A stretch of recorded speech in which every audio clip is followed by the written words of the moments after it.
नमस्कार दोस्तों, आप देख रहे हैं किसान तक और मैं हूं आपका दोस्त अंकित शर्मा।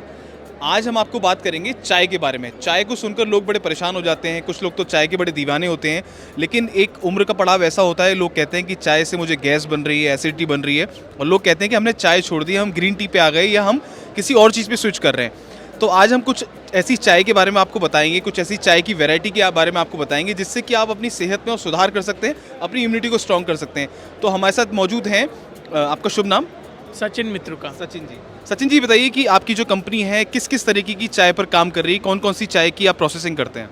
हम ब्लैक टी करते हैं। ब्लैक टी में लीफ होती है और एक दानेदार होती है जो घर पे चाय बोलते हैं। वैसे ग्रीन टी होती है, वैसे उलोंग टी होती है, white T, herbal tea, health and wellness segment में हम करते हैं। और एक जापान से भी करते हैं जिसे माचा बोलते हैं, जो पाउडर टी होती है ग्रीन टी की। तो कुछ ये जो यहाँ पर चाय रखी हैं इनके बारे में कुछ बताइए कि सबसे ज़्यादा कौन सी मार्केट में सेल आउट हो रही है और उसकी क्या क्या खासियत है, इनके बारे में थोड़ा थोड़ा बताइए शॉर्ट में। देखिए, स्टार्टिंग में तो सबसे पहला सबसे मेन जो इंडियन मार्केट है वो चाय का ही है। तो हम क्या चाय में फ्लेवर्स अब डालते हैं, लेकिन इलायची चाय, केसरिया चाय, जिंजर चाय, अदरक चाय, देसी मसाला चाय। बट अब क्या लोग मूव आउट करें, जैसे आपने सही बताया, लोग को गैस होने की प्रॉब्लम, एसिडिटी प्रॉब्लम रहती है, तो लोग मूव करें। अब वो ग्रीन टी में आ रहे हैं। अब ग्रीन टी में हमने क्या किया कि लोग बोलते हैं कि ग्रीन टी बिटर होती है, कड़वी होती है, तो हमने क्या किया, फ्लेवर्स डाले उसमें, नेचुरल फ्लेवर्स। अब देखिए, पान फ्लेवर्ड ग्रीन टी है ये। वैसे लैवेंडर, रोज़ एंड मिंट मिला के ग्रीन टी बनाई है जो फ्लावर बेस्ड है। वैसे ये फ्रूट बेस्ड है, पीच ग्रीन टी। वैसे आप देखेंगे हनी एंड लेमन मिला के ग्रीन टी बनाई है। और एक स्पाइसेस बेस्ड है, turmeric, ginger and Tulsi. Turmeric मतलब हल्दी। वैसे ही अलग अलग टाइप के स्वीट हिमालयन है, इसमें स्टीविया है। तो ये जो टाइप की ग्रीन टी है ये लीफ बेस्ड है। लीफ बेस्ड होने के कारण क्या होता है कि आपको इनहेरेंटली वो स्वीट रहती है, आपको उसमें अलग से हनी या लेमन या इनफैक्ट चीनी भी नहीं मिलानी पड़ती। अच्छा, बात करें कि यहाँ पर इतनी सारी चाय की वैरायटी हैं तो स्वाभाविक सी बात है हमारे दिमाग में आएगा कि इसका प्राइस क्या है। तो सबसे महंगी और सबसे शुरुआती जो प्राइस रेंज है वो क्या है चाय की? सबसे महंगी बताएं सबसे पहले। एक कस्टमर को जो मिलता है, फाइनल कस्टमर को, वो चाय के रेंज में मान के चलिए 250 ग्राम की चाय है तो उसको करीब करीब 100 रुपये में मिलता है। और अगर फ्लेवर चाय है तो करीब 150 रुपीज़ में मिलती है 250 ग्राम की चाय। अगर ग्रीन टी में आ जाता है तो वो 250 रुपीज़ 100 ग्राम में मिलता है। ये एक स्टैंडर्ड है अभी इंडिया में। अगर इससे और ज़्यादा है तो आई थिंक वो कस्टमर के लिए अफोर्डेबल नहीं होता है। और बहुत सारे ब्रांड्स ऐसा कर रहे हैं कि बहुत महंगा करते हैं, उनका अपना ब्रांडिंग का तरीका है। बट जो जनरल इंडियन मार्केट है वो 250 रुपये तक के चाय को एक्सेप्ट कर रहा है ग्रीन टी में। आपके यहाँ सबसे महंगी चाय कितने हज़ार रुपये किलो है? अभी इंडिया में जो सबसे महंगी चाय है या ऑल ओवर वर्ल्ड, वो एक वाइट टी में आती है। वाइट टी मतलब जो सबसे मिनिमम से मिनिमम उसमें प्रोसेसिंग होती है, जो धूप में रखने से थोड़ा बहुत रोलिंग करके वो बन जाती है। तो हमारे पास है वो सिल्वर नीडल्स बोलते हैं। ये वाइट टी में भी जो सबसे टिप से बनती है, जो पौधा होता है चाय का जो बागानों में, उससे सबसे ऊपर से वाली कली से जो बनती है वो है वाइट टी, सिल्वर नीडल्स।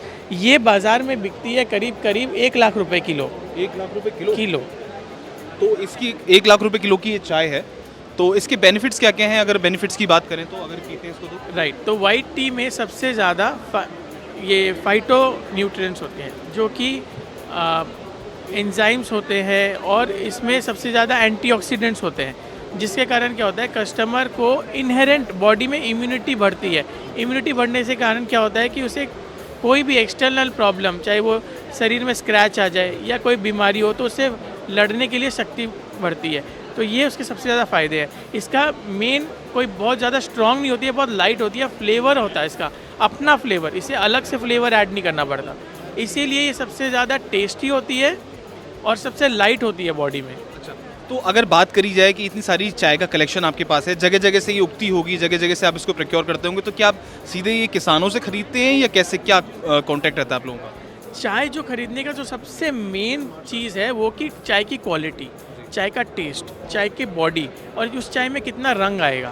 तो ये चारों चीज़ पे डिपेंड करता है कि हम कौन सी चाय खरीद रहे हैं। अब वो हम ये बहुत कम फोकस रखते हैं कि वो फार्मर से आ रही है कि एक चाय बागान से आ रही है कि टी एस्टेट से आ रही है। बट हालांकि अभी तक जो टी एस्टेट और टी इंडस्ट्री के बड़े प्लेयर्स थे वो इसमें रूल करते थे। बट अब जो छोटे छोटे फार्मर्स हैं दार्जिलिंग में और असम में, वो अब बहुत ज़्यादा सीख चुके हैं। उन्होंने बहुत ज़्यादा रिसर्च करी है, उन्होंने काम किया है, एक्सपेरिमेंट किया है। अब वो बहुत अच्छे अच्छे चाय ला रहे हैं। तो अब कुछ कुछ ऐसे फार्मर्स हैं जिनके साथ हमने टाई अप कर लिया है और अब हम उनसे भी प्रोडक्ट ले रहे हैं। तो हमारे देश के ये जो प्रोडक्ट्स हैं ये देश में जो बन रहे हैं ये बाहर भी एक्सपोर्ट हो रहे हैं? ये हम एक्सपोर्ट करते हैं। इंडिया से तो चाय ऑल ओवर वर्ल्ड एक्सपोर्ट होती है, बट हम यूएस, जर्मनी, जापान एक्सपोर्ट करते हैं। तो काफ़ी सारी महत्वपूर्ण बातें बताई चाय को लेकर, फ्लेवर टी को लेकर, इसके क्या बेनिफिट्स हैं, सबसे महंगी चाय कौन सी, सबसे सस्ती चाय कौन सी है। तो आशा करते हैं आपको हमारी वीडियो पसंद आएगी। बने रहिए हमारे साथ, देखते रहिए किसान तक। धन्यवाद। हमसे है दुनिया, हमें कुछ करके दिखाना है।